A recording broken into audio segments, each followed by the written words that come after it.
சேலம் மாவட்டத்தின் முதன்முறையாக வீடுகளுக்கு குழாய் மூலம் நேரடியாக இயற்கை எரிவாயு வழங்கும் திட்டம் தொடங்கப்பட்டுள்ளது.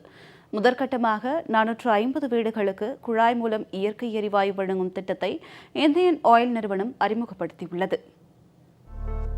நாடு முழுவதும் காற்று மாசை கட்டுப்படுத்தும் வகையில் மத்திய அரசு பல்வேறு நடவடிக்கைகளை எடுத்து வருகிறது. அதன் ஒரு பகுதியாக சேலம் மாவட்டம் முழுவதும் ரூபாய் 1300 கோடி மதிப்பில் 3.35 லட்சம் வீடுகளுக்கும் 158 பெட்ரோல் பங்குகளுக்கும் இயற்கை எரிவாயு வழங்கிடும் வகையில் பணிகள் நடைபெற்று வருகின்றன.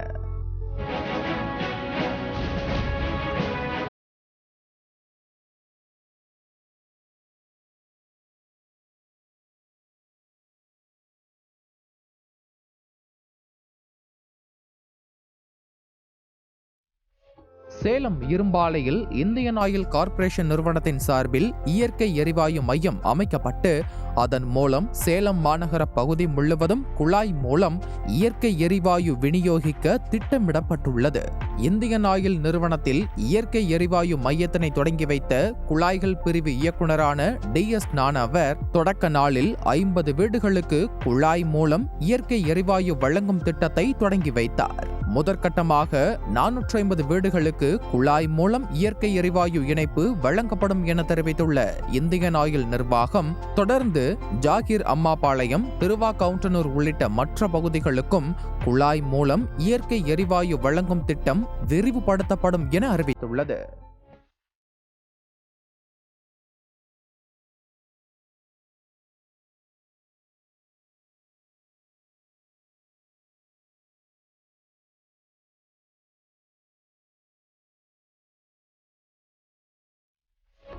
வீட்டு உபயோகத்திற்கான இயற்கை எரிவாயு கிலோ ஒன்றிற்கு 66 ரூபாயாக விற்கப்படும் நிலையில் தற்போது பயன்பாட்டில் உள்ள சமையல் எரிவாயு சிலிண்டரின் விலையை விட 200 ரூபாய் முதல் 250 ரூபாய் வரை விலையும் குறையும் என தெரிகிறது.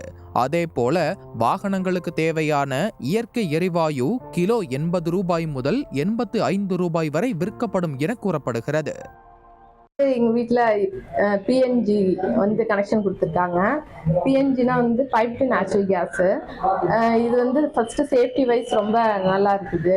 ஏன்னா சிலிண்டர் இருக்கும்போது அது சிலிண்டருக்குள்ள கேஸ் இருக்கிறதுனால ஏதாவது லீக் ஆகிட்டு வெடிச்சிருமோன்ற பயம் இருக்கும். ஆனால் இந்த பைப் வழியாக வர்றதுனால அந்த பயம் வந்து இல்லை. சப்போஸ் அது லீக் ஆனாலுமே வந்து வெளியில் அந்த காற்றோடு சேர்ந்து அது வெளியில் போயிடும். அப்புறம் இது வந்து கொஞ்சம் சீக்கிரம் குக் ஆகுது. எங்களுக்கு ரொம்ப யூஸ்ஃபுல்லா இருக்குது, சாட்டிஸ்ஃபேக்ஷனாகவும் இருக்குது. மேலும் எளிதில் தீப்பிடிக்கும் அபாயம் எதுவும் இல்லை என்பதுடன் மிக குறைந்த அளவே கார்பன் வெளியிடும் என்பதால் சுற்றுச்சூழல் மாசடைவது வெகுவாக குறையும் என கூறப்படுகிறது. இப்போ நம்ம எவ்வளோ யூஸ் பண்ணுறோன்னு கூட நமக்கு தெரியாது. இதில் வந்து நம்ம எவ்வளோ யூஸ் பண்ணுறன்றது நமக்கு தெரிஞ்சது. நெக்ஸ்ட் டைம் நம்ம வந்து இந்த ஃபர்ஸ்ட் பில் பார்த்துட்டு நெக்ஸ்ட் டைம் நம்ம வந்து கண்ட்ரோல் பண்ணிட்டு கரெக்டாக பண்ணுறதுக்கு ரொம்ப வசதியாக இருக்குது. ப்ளஸ் வந்து சேஃப்டி ரொம்ப சேஃப்டி. இது சிலிண்டர்னா நமக்கு கேஸ் வெளியில் லீக் ஆனால் கூட நமக்கு ஒரு குழந்தைங்கள்லாம் இருப்பாங்க, ஒரு பயம் இருக்கும். இது வந்து அப்படி இல்லை, இது வந்து ரொம்ப சேஃப்டியாக இருக்குது. காஸ்ட் வைஸ் வந்து இது சிலிண்டரை விட இது ரொம்ப பரவாயில்லன்னு தான் சொல்கிறாங்க, பரவாயில்லன்றாங்க. அதனால தான் நாங்களும் போட்டிருக்கோம். சேலத்தை தொடர்ந்து கோவையிலும் இயற்கை எரிவாயு வழங்கும் திட்டம் விரைவில் தொடங்கும் என எதிர்பார்க்கப்படுகிறது. ஜெயா பிளஸ் செய்திகளுக்காக செய்தியாளர் விஜய் ஆனந்த்.